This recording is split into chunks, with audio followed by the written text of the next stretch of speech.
Hello दोस्तों, आपका स्वागत है आपके अपने YouTube channel Vivekanand SRC institute में। आज हम लोग रीजनिंग में अल्फ़ाबेट पढ़ने वाले हैं। तो इसे आज का क्लास जो है बिल्कुल बेसिक क्लास होगा। आज की क्लास अगर अच्छी तरह से समझ लीजिएगा तो नेक्स्ट डे हम प्रैक्टिस सेट लाएंगे, वो आपका अच्छी तरह से डील हो जाएगा। तो हम लोग सबसे पहले समझते हैं कि अल्फ़ाबेट के बारे में। आपको इसके लिए सबसे पहले याद होनी चाहिए ए से लेकर के जेड तक का संख्यात्मक मान। मतलब बाएं से अगर पूछा जाए तो सब चीज आपको याद होनी चाहिए कि पी 16 नंबर में है, आर 18 नंबर में है, एम 14 नंबर में है, 17 नंबर में क्या है तो क्यू है। इस तरह से अगर आपको याद रहेगा तो ये आपको अल्फाबेट में भी काम देगा और नेक्स्ट चैप्टर जो हम लोग पढ़ेंगे कोडिंग डिकोडिंग उसमें भी काम देगा। तो इसे याद करने का सबसे अच्छा तरीका है आप अपने कुछ दोस्तों के साथ मिल करके बैठ करके बार बार चर्चा कीजिए और याद बहुत जल्दी हो जाएगा। चलिए हम लोग कुछ समझते हैं। ये हो गया ए से लेकर के जेड तक। अगर कहा जाए वर्णमाला में आपके बाएं से तो हम लोग ए से जेड की तरफ चलेंगे, और कहा जाए कि वर्णमाला में आपके दाएं से तो जेड से ए की तरफ चलेंगे। तो अगर कहा जाए वर्णमाला में आपके बाएं से 10वां अक्षर क्या होगा तो 10वां अक्षर मेरा जे हो जाएगा। वर्णमाला में आपके दाएं से 5वां अक्षर क्या होगा तो इधर से चलेंगे, ये 5वां अक्षर मेरा भी हो जाएगा। इसे अच्छी तरह से याद कर लेना। हम लोग मेनली याद करेंगे सिर्फ बाएं से। दाएं से एक ट्रिक है, उससे मेरा बहुत आसान से निकल जाएगा। सिर्फ बाएं से याद कर लेंगे, काम मेरा चल जाएगा।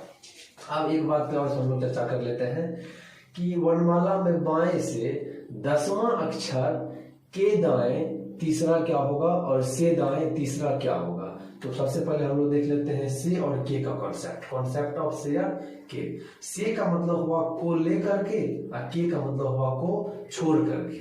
अगर से कहेगा तो उसको भी काउंट करेंगे और के कहेगा तो उसको काउंट नहीं करेंगे।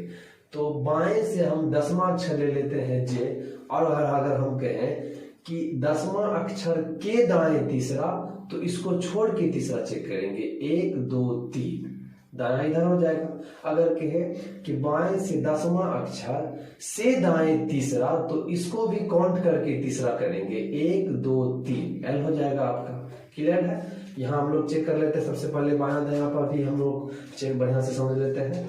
बायां का मतलब हुआ बाएं से तीसरा अक्षर कहे वर्णमाला में तो सी होगा, लेकिन सी के कहे कि सी के दाएं चलेंगे तो इधर आएंगे और सी के बाएं चलेंगे तो इधर आएंगे।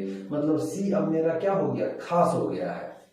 दाएं तो इधर जाएंगे, बाएं इधर जाएंगे। इस पे बहुत अच्छी तरह से पकड़ होनी चाहिए हम लोग को कि वर्णमाला में बाएं से 10वां तो इधर से चलेंगे, यहाँ आ गया, और 10वां अक्षर के बाएं तो इधर जाएंगे, 10वां अक्षर के दाएं तो इधर जाएंगे।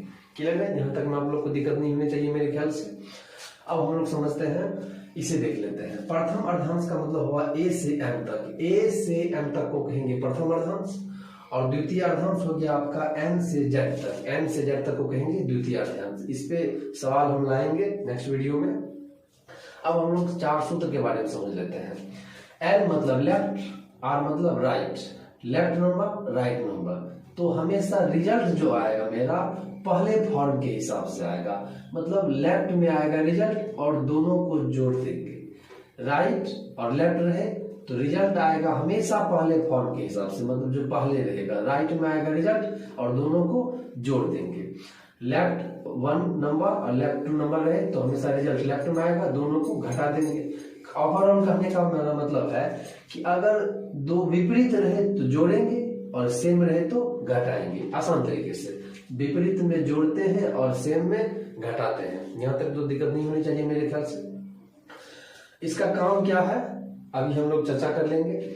इसको पहले समझ लेते हैं। की नंबर मेरा क्या होगा। जितने सारे लेटर्स या एलिमेंट या कैरेक्टर दिए हुए होते हैं मेरे पास, उसमें अगर एक जोड़ देते हैं तो वो मेरा की नंबर बन जाता है।